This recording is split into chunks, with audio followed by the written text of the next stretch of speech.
Razlogi, zaradi katerih se mladi odločajo za različne oblike sodelovanja s Slovensko vojsko, so različni.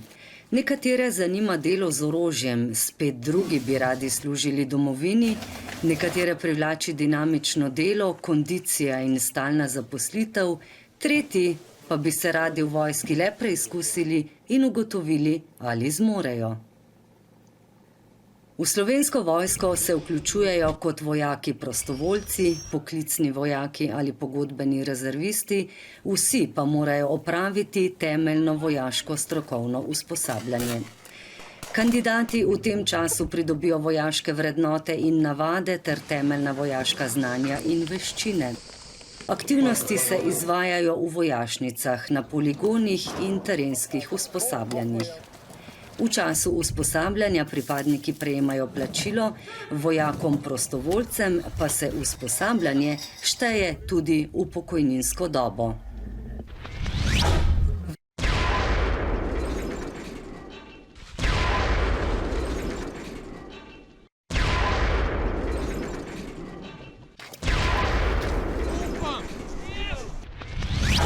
Traja 13 tednov in je razdeljeno na 3 faze.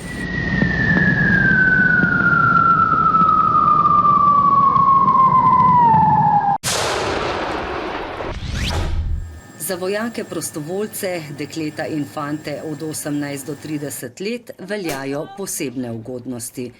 Usposabljanje lahko opravijo v celoti ali pa ga zaključijo po posamezni fazi. V okviru prostega časa med vikendom v vojašnici za zainteresirane kandidate organizirajo nevojaške vsebine, na primer pridobitev pogojev za opravljanje vozniškega izpita B kategorije, prva pomoč in cestno-prometni predpisi.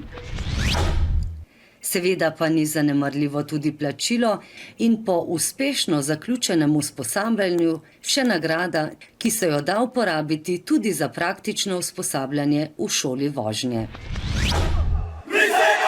Po končanem temeljnem vojaško-strokovnem usposabljanju so vojaki bogatejši za trdna prijateljstva, bistveno izboljšano psihofizično kondicijo in številna znanja in navade, ki jim bodo koristila vse življenje.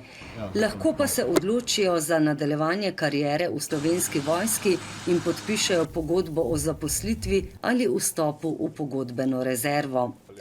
Poklicni vojaki in pogodbeni rezervisti nato nadaljujejo z osnovnim vojaško-strokovnim usposabljanjem, kar se kasneje nadgradi z izobraževanjem, šolanjem, usposabljanjem in vajami, tako doma kot v tujini.